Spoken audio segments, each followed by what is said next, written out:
That was legendary for me, like, and I made my brothers proud, like, you know what I mean? I could have got a feature from such and such, you know, but I went straight to the legends. Because I feel like I'm a legend myself, so it's only right. Well, I like that talk. You need that go talk in you, you know, to always remind yourself who you are.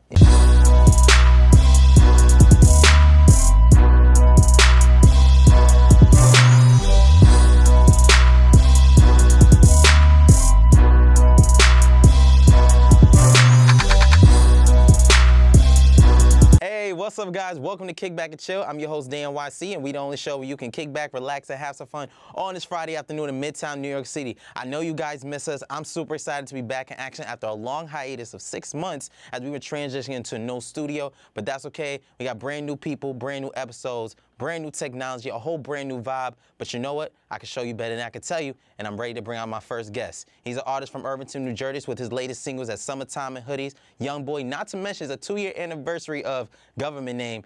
Y'all show some love for Cash Johnson. Yeah, they gonna feel me. Nice to see you. Nice to see you. Yes. Have a seat, have a seat. I have fight. I see niggas. Oh, man, cut that music, cut that music. Johnson, welcome back. What's going on, man? It's been pretty good. I think it's been, what, almost a year and a half since we did our first interview. Exactly. You know what I'm saying? Now we back. You know, COVID went away. So I'm super excited, man. That wasn't a Mr. COVID now that I think about it. Yeah. We still getting it. Yes. You know, just jump straight in. You know what I'm saying? I have to start off with Summertime and Hoodies. Congrats on getting the feature with Jada. You know what I'm saying? I'm just curious to know why Jada, you know what I'm saying? Not saying that he's not relevant or anything, but it's like, why specifically him? Like, well, me and Jada was in the talks for a long time. We was DMing, going back and forth. And you know, Jada's just the GOAT. Like, you know, I'm the youngest out of my brothers, so, and they came up on that hip hop. They love the locks. Yeah, so, me too. You know, it's just like, and Jada's been around for decades, and Jada's somebody you could listen to. I've never heard a bad It'll never expire, yeah. Yeah, I've never heard a bad Jadakiss verse ever. You know what I mean? So to get a verse from Jadakiss, not even a verse, the intro, get him on my song, that was legendary for me. Like, and I made my brothers proud. Like, you know what I mean? I could have got a feature from such and such, you know, but I went straight to the legends. Because I feel like I'm a legend myself, so it's only right. Well, I like that talk. You need that go talk in you, know, to always remind yourself who you are. You know what I'm saying? I'm curious, you know, what do you feel, even though I know your process was different, what do you feel like is the process of trying to get a feature, you know, from artists out here nowadays? I know many times they like to reach out to artists via DM, but it's like, let's say if somebody wants one, you know, what do you feel like is the process, or how do you feel like they should approach it? Because one, they got to know that, one, this stuff is not free. You know what I'm saying? Yeah. So how should you feel like they should approach it? I mean, I feel like at the end of the day, it's all about leverage. Like, if you're a hot artist and you got a following, the talks are a little bit different. Right. In the DM. But other than that, if you're trying to reach out to a specific artist that you really want, I think the way about going about that is finding their manager, if they have one. Or agent, yeah. Or agent, you know what I'm saying, and sending them an email and, you know, just seeing what the price is, you know. Definitely telling them a little bit about yourself, sending them some music, but at the end of the day, like you said, nothing's free, so everybody has a price. Absolutely. I feel like in today's day and age with just artists itself, because, you know, the music industry has changed from when we were kids all the way to now. A lot of people don't understand that this game requires consistency. It's definitely an investment from what I hear from a lot of people. You know what I'm saying? You'll be spending a lot of money and stuff like that, but some people just, you know, they take that for granted. You know what I'm saying? What advice would you give to artists that's trying to break into this industry but feel like, oh, damn, money's tight, I don't know people, I'm scared to do stuff because people are cutthroat, which is true. You know what I'm saying? What advice would you give to people out there? It's very cliche because everybody say it, but you really just got to believe in yourself and keep putting the content out. Whether you got a feature from anybody, you just got to believe in yourself and just put your best foot forward every day. Like, you know what I'm saying? If you don't have enough money for studio time, invest just a couple hundred and get your own studio. So, you know, you can make your own music. That's what I did. Government Name, we were talking about that album. Yes. I recorded Government Name all by myself. I recorded every song by myself. I just took it to get mixed down from somebody because, you know, it was cost efficient, save some money. But as far as, like, you know, as far as features, you just got to just stay the course. That's like every day sending DMs and emails and being, you know, you got to be persistent. Some people look at it as annoying, but I look at it as, you know, being persistent. You just got to talk to people. Most people don't open up their mouth. And like growing up, my dad said a closed mouth doesn't get fed. So yes, absolutely. Really that's a strong thing. And once, my apologies, for your loss as well. Thank you. You know what I'm saying? Speaking of government names, it's been 2 years. Yes, you know what I'm saying? I still bump it to this very day. It's just that I'm Back song, it just gets me going. So that, I ain't gonna lie, I was listening to it on the way here, you know what I'm saying? Talk about, your process. Do you ever look back and be like, damn, like I really went through X, Y, and Z, with this project, and now I'm here, getting features from Jada and so much more? So you talking about the process of that album? Yeah, the album. So that album, I made that during COVID. Okay. So yeah, so I had nothing but time. And I liked it, you know what I mean? We weren't going outside, the beard was growing out, the hair was growing out. I was really in my artist mode. Yeah, me too, I was looking crazy. Yeah, so I really got to dig into myself and really just pull that out of me. And it was a good process, man. I enjoyed making Government Name. I feel like when they look back on my music, they're gonna hold that album as like one of my best albums or my best album. But I always get better every day, so I might look at Government Name a couple years from now and be like, man, I got something better than that. But as of right now, I feel like that's one of the best bodies of work that I've put out today. It definitely is. It definitely is. Thank you. Do you see yourself, can we expect like another album or maybe an EP in the next couple of months or two? I'm sorry if I'm being nosy, but I'm curious to know if you have something in the works right now. Of course. So right now I'm just dropping singles, but I will have an EP within a couple of months, EP or album. I don't have a definite answer of what it's gonna be, whether LP or EP. But right now I'm just going crazy with the singles, just grabbing attention from different places, and then once I have a lot of attention and different followers and more people that are paying attention to the brand, I'm gonna drop another project. But right now I just want to do the singles and go crazy with that, more videos and everything like that. So you would say that singles are more efficient, if not cost efficient, as opposed to coming out with an album? Yeah, because a lot of people in this day and age have short attention spans. So a lot of people aren't even listening to 3 minutes of a song.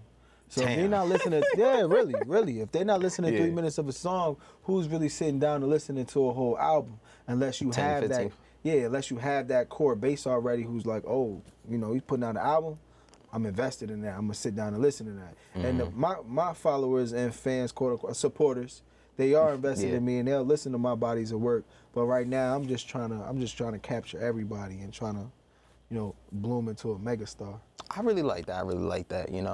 I'm curious to know, like, where does the motivation come? Like, what pushes you to say, I'm going to write something today, or I'm going to create this record, you know what I'm saying? Because some people, they have writer's block, excuse me. Yeah. They don't feel motivated. Sometimes just straight up like, yo, I'm lazy. I don't feel like being bothered. You know what I'm saying? You're not just an artist. You do other things, outside of music. You have a life outside this, So where does the motivation come from? I mean, I have to write daily. Okay. I have to write daily. I mean, I take breaks as far as like a couple days off to do regular, human things, interact with, people. But it's just like I've been through so much in my life that I have a crazy story to tell. My story only gets deeper day by day because I'm still going through, things that I've seen. Like growing up, I've seen a lot of traumatic things, and like I would be doing a disservice to God if I didn't put these things in my lyrics and rhymes and give it out to people to, help them with their problems. So that's why I do it. I feel like I need to. Absolutely, absolutely. I feel like that's where like the most pain comes out of records is when people, think back about the stuff they go through, you know what I'm saying? Yeah. And speaking of which, when you came out with the record Young Boy, that's something I really like. Just hearing like certain things, you start to feel yourself like, damn. Because somebody will listen to that record and be like, you know what, I went through that before. Yeah. But I like the way he explained it and the way it flowed throughout that record. Just talk about, that record that you created and how it went. So Young Boy, I really like, when I think about Young Boy, it's when I used to live with my grandma Carol. Okay. So rest in peace, my grandma Carol. So like in the daytime, I would stay with my grandma. Like when I would get out of school, my grandma Carol would pick me up, and over there, rest in peace. But it was a little bit more. We were living more in poverty over there. We was living in a building, you know what I'm saying, and things were happening outside. It was crazy. Yeah. But then at nighttime, I would go to my other grandma's house. So that like my aunts or somebody would pick me up and I would sleep there. And then I would get dropped off at school in the morning and repeat that cycle every day. I was staying between two grandmothers, two different dynamics, you know what I mean? So I seen a lot over here and still seen a lot over here. But Young Boy, I'm talking about like for example, I have a bar where I say, roaches creeping out the crack of the ceiling from your dirty neighbors. Right. Like, you know, and they falling on the table in your cereal.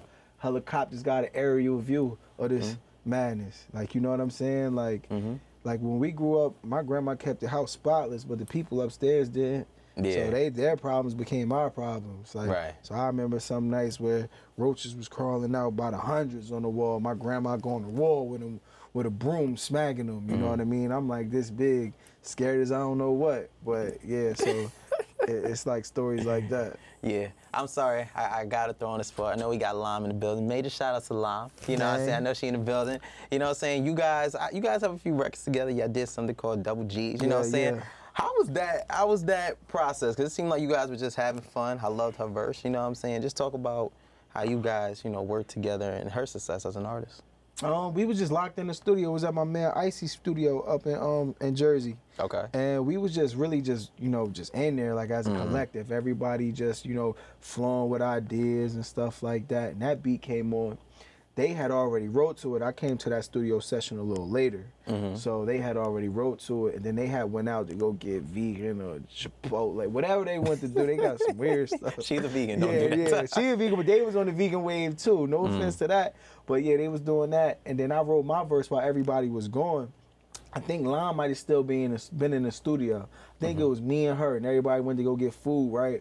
So I'm like, yo, I'm about to come crazy, because I usually write in a different style, like more like heartfelt or something like that. But I'm like, yeah, I'm about to get real animated. So first thing, I usually run with the first thing that comes in my head. I'm like, remember back in them days, minimum wage. Now I got lobsters in my eggs with the goat cheese, drip slowly. Yeah. And it definitely it flows naturally, man. And I really like that. I'm happy, and I'm happy for you that you have fun throughout your creative process. You know what I'm saying? You know, as an artist, you know, breaking into this industry, I feel like every artist has to know their worth, what they bring to the table, what they could work on, etc. You know what I'm saying? When it comes to an artist, you know, reaching out to another artist for a verse or anything like that, you know what I'm saying? When do you feel like an artist should charge other fellow artists for a verse and or hook? Like, when do you feel like it's that time to start doing so? Well, if you got motion, like, you know what I mean? If you doing something, like if an artist is not on your same playing field. Level playing field, yeah. Yeah, it's like, okay, I gotta charge because I really do this. You know what I'm saying? But if it's another artist, they putting in the same amount of work as you. They're going out doing shows. They're as passionate as you are. Like, you know what I mean? Come on, I'm not gonna say, come on, let's work together, because I'm gonna build from your fan base, you're gonna build from my fan base, and we just gonna grow from there. So for the money, I like to make money, but like if it's an artist who's really dope and I love your art, I'm not even gonna ask you for $1. Let's just build. Let's make, because I love music, and some people do it for the money and some people just do it for the music, but I love the art. And if you're an artist, we gonna work as artists before anything else. Okay, cool, bro. We're gonna take a quick break. I know you about to hit the stage next, man. It's been a minute, so I'm super excited. You about to be the first person who's gonna hit the stage in the brand new studio, okay? You know what I'm saying? My boy Cash Johnson's gonna hit the stage next, so keep it locked and stay tuned.